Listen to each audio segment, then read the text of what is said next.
दो जय हिंद दोस्तों। आज हम आपके लिए करंट की क्लास में आज हम पढ़ने वाले हैं संविधान सभा की प्रथम बैठक। तो यहाँ से जो संविधान सभा की प्रथम बैठक थी, अब सबसे बड़ी बात है जो प्रथम बैठक थी उसमें 389 सदस्य थे। इन 389 सदस्यों के साथ प्रथम बैठक कब हुई आपको ये भी जानना है। संविधान सभा की प्रथम बैठक 9 दिसंबर 1946 को फर्स्ट बैठक हुई। कौन सी फर्स्ट बैठक? आपको ये याद रखना है। फर्स्ट बैठक संविधान सभा की कब हुई? तो 9 दिसंबर 1946 को हुई। इसी के साथ अंतिम बैठक की बात कर लेते हैं। अंतिम कौन सी? अंतिम बैठक कब हुई?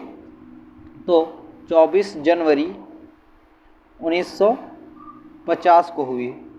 24 जनवरी 1950 को हुई, ये भी आपको याद रखना है। इसके बाद ये जो प्रारूप समिति है, हम यहाँ पढ़ने वाले हैं आगे प्रारूप समिति के अध्यक्ष कौन थे? तो डॉक्टर भीमराव अंबेडकर थे। डॉक्टर भीमराव अंबेडकर, ये याद रखना है आपको। जो संविधान सभा के स्थायी सदस्य किसे चुना गया? स्थायी सदस्य कौन थे? तो राजेंद्र प्रसाद को चुना गया, राजेंद्र प्रसाद को। उसके आगे जो स्थायी हो गया, अब आपसे पूछ लेता है अस्थायी कौन थे? कौन से अस्थायी कौन थे? तो ये आपको डॉक्टर सच्चिदानंद सिन्हा थे। डॉक्टर सच्चिदानंद सिन्हा थे, ठीक है, याद रखना है आपको। इसके आगे बढ़ते हैं, इसी टॉपिक के साथ आगे बढ़ते हैं। जो संविधान सभा थी उसमें 389 सदस्य थे, ठीक है, प्रथम बैठक में, ठीक है। जो 389 थे उनमें 292 कहाँ के थे? तो वो प्रांतों से लिए गए।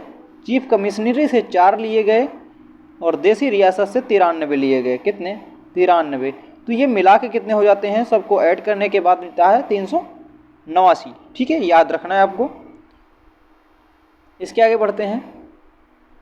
स्वतंत्र भारत की पहली संविधान सभा में कुल 299 सदस्य थे। जो स्वतंत्र हुआ तब की बात बता रहा है, 299 सदस्य थे, जिसमें से 229 कहाँ के प्रांतों से थे, 70 देसी रियासतों से शामिल थे।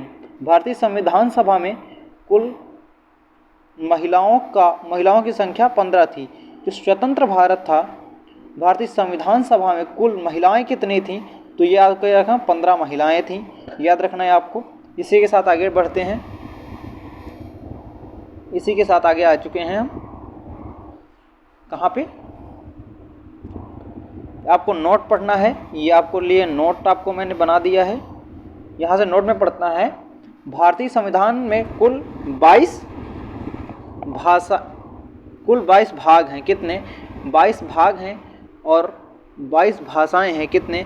22 भाग और 22 भाषाएं तथा 395 अनुच्छेद। कितने? 395 अनुच्छेद पढ़ने हैं और 12 अनुसूचियाँ वर्तमान में शामिल हैं। कितनी? वर्तमान में कितनी अनुसूचियाँ? 12 अनुसूचियाँ शामिल हैं। कुल मूल संविधान का 395 अनुच्छेद में 14 भाषाएं और 8 अनुसूचियाँ 14 भाषाएं और 8 अनुसूचियाँ शामिल थीं, ठीक है। अब कितनी हैं? तो ये आपको 12 हैं, 12 अनुसूचियाँ, ठीक है। 8 थीं, 8 से कितनी है? 12 अनुसूचियाँ हैं। हम बढ़ते हैं आज भाग नंबर 1 पे। भाग नंबर 1 कहाँ तक पढ़ता है? अनुच्छेद 1 नंबर से आर्टिकल 1 से 4 तक, याद रखना है आपको। अनुच्छेद 1 में क्या बोला गया है? India that is Bharat. India that is Bharat. तो यहाँ पे पढ़ना है भारत राज्यों का संघ है। भारत राज्यों का संघ है, यही बोला गया है, जिसमें 28 राज्य और 8 केंद्र शासित प्रदेश हैं। भारत राज्यों का संघ है जिसमें 28 राज्यों और 8 केंद्र शासित प्रदेश हैं। इसके आगे बढ़ते हैं। IUCN international union for conservation nature, ठीक है। तो ये इसकी स्थापना की बात कर लेते हैं तो 1948 को हुई। इसका मुख्यालय की बात कर लेते हैं, स्विट्जरलैंड में हुआ है, ठीक है। इसके आगे ये आपके लिए बहुत इंपॉर्टेंट बन जाता है, रेड डाटा बुक, गुलाबी data book, green data book, ये सारी आपके लिए हैं। जो रेड डाटा बुक होता है इसमें क्या लिखा जाता है, विलुप्त जीव जंतुओं को रेड डाटा में रखा जाता है। जो जीव जंतु होते हैं विलुप्त होने की कंडीशन में आ जाते हैं उनको कहाँ रखा जाता है, रेड डाटा बुक में रखा जाता है, जैसे चीता। अब गुलाबी डाटा बुक की बात करते हैं। विलुप्त होने वाले जीव जंतुओं को गुलाबी, विलुप्त होने वाले जो होने वाली हैं उनको कहाँ रखा जाता है, तो गुलाबी डाटा बुक में रखा जाता है, शामिल किया जा सकता है। ठीक है। अब हरा डाटा बुक आ जाता है, ग्रीन डाटा बुक। ग्रीन पृष्ठ यानी कि ऐसे जीवों को जिनकी संख्या में वृद्धि हो जाए इन्हें हरे पृष्ठ पन्नों वाले में रखा जाता है। जैसे एक है 1 से 2 हो जाए, 2 से 4, 4 से 8, ऐसे बढ़ती हुई वृद्धि हो रही हो तो उनको ग्रीन डाटा बुक यानी कि हरे पृष्ठ में रखा जाता है। ये भी याद रखना है आपको। अब इसके आगे बढ़ते हैं। WWF वर्ल्ड वाइड फंड याद रखना है आपको। कम समय में ज़्यादा क्वेश्चन करके अपनी तैयारी को मजबूत बनाइए ताकि हर एक क्लास का नोटिफिकेशन आप तक पहुंचता रहे। सब्सक्राइब कर लीजिए, बेल आइकन का घंटा दबा दीजिए। आगे बढ़ते हैं। इसकी स्थापना किसकी, WWF यानी कि वर्ल्ड वाइल्ड फंड, इसकी स्थापना की बात करते हैं 1960 को हुई। मुख्यालय की बात स्विट्जरलैंड ग्लैंड में है। तो प्रतीक चिन्ह की बात जॉइंट फंडा है। ठीक है। अब इसके आगे बढ़ते हैं और आगे जो WWF है, ठीक है, तो WWF एक IUCN का एक सहयोगी संस्था है। किसकी, इसकी संस्था के है ये वाली है। ठीक है।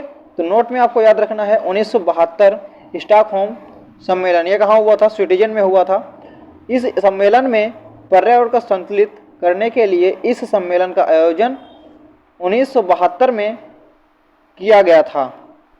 कब, 1972 में किया गया, ये आपको याद रखना। स्टॉकहोम सम्मेलन में 12वीं वर्षगांठ मनाने के लिए 1992 में पृथ्वी सम्मेलन कहाँ पे आयोजित हुआ, तो ब्राज़ील के रेडियो जेनियरो में स्थापित हुआ। ये आपको याद रखना है। इस सम्मेलन में एजेंडा 21 स्वीकृत किया गया। एजेंडा 21 का लक्ष्य था सतत एवं तीव्र विकास, यानी कि एजेंडा 21 का मतलब क्या है, इसका लक्ष्य क्या था, तो ये सतत एवं तीव्र विकास था। इसके आगे और बढ़ते हैं। UNFCCC, ठीक है, तो United nation framework for convention and climate change. ठीक है, ये आपको याद रखना है इसका फुल नेम। इसके जो जरिए हुआ क्योटो सम्मेलन अस्वीकृत में आया। किसके अस्वीकृत में आया, तो आपको बता देना है क्योटो। ठीक है, क्योटो सम्मेलन। अब जो क्योटो सम्मेलन हुआ, ये भी देखना क्योटो सम्मेलन कहाँ हुआ था, तो जापान में हुआ था। कब हुआ, तो 1972 में हुआ था। इस सम्मेलन के आयोजन में 1972 में जब हुआ, 1997 में जब 97 में जब हुआ, 1997 में जब हुआ, याद रखना है 1997 में जब हुआ, तो परंतु पूर्णतः 2005 में प्रभावित हो गया। जब ये हुआ क्योटो सम्मेलन, प्रभावित इसका कब हुआ, तो 2005 में प्रभावित हो गया था, याद रखना है। अब आते हैं और आगे। विश्व में सबसे ज़्यादा कार्बन का उत्सर्जन करने वाला देश जो है वो चीन है। चीन में लगभग 30% होता है, और जो USA अमेरिका है 15% करता है, यूरोपीय संघ 8% और भारत लगभग 7% किसका, कार्बन का उत्सर्जन। ठीक है, इसके आगे बढ़ते हैं। राष्ट्रीय वन नीति 1988, राष्ट्रीय वन नीति 1988, इसके तहत देश में कुल 33% वन होने चाहिए। इस नीति के समय 33% वन होने चाहिए और 24.4% वन ही हैं। कितना, इतने में बढ़ोतरी करनी है, 24, 36, 6 और 3, 9.4 की वृद्धि करनी है। आपको ये भी याद रखना है। इसके आगे बढ़ते हैं। भारत में सबसे अधिक वन MP में यानी कि मध्य प्रदेश में। कहाँ, मध्य प्रदेश, याद रखना है आपको, मध्य प्रदेश में पाए जाते हैं। सबसे कम कहाँ पाए जाते हैं, पंजाब और हरियाणा में। PB और HR हरियाणा में पाए जाते हैं, याद रखना है आपको। इसके और आगे बढ़ते हैं। इसके आगे बढ़ने पे हमें मिल जाता है घनत्व के आधार पर भारत में सबसे अधिक वन मिजोरम, अरुणाचल प्रदेश, मेघालय में पाए जाते हैं। किसके घनत्व के आधार पर बात करते हैं। सबसे अधिक वन केंद्र शासित प्रदेश में कहाँ पाए जाते हैं, तो लक्षद्वीप में पाए जाते हैं, अंडमान निकोबार में पाए जाते हैं। इसके अगर आगे बढ़ते हैं, सबसे कम वन किस केंद्र शासित प्रदेश में पाए जाते हैं, तो दिल्ली, पश्चिम बंगाल में पाए जाते हैं। मैंग्रोव वन सूर्य की किरणों को पृथ्वी तक पहुंचाने नहीं देते हैं। ठीक है, याद रखना है मैंग्रोव वन का कार्य क्या होता है, आपको पता है। दोस्तों यहीं से मेरी कुछ करंट की ख़त्म होती है, एंड होती है। और मेरे जो दोस्त चैनल पर नए हो, चैनल को सब्सक्राइब कर लीजिए, बेल आइकन को प्रेस कर लीजिए ताकि हर एक क्लास का नोटिफिकेशन आप तक आसानी से पहुंचता रहे। जय हिंद दोस्तों, जय भारत, वंदे मातरम। अगले नए करंट अफेयर्स के साथ मिलेंगे। अमन सिंह।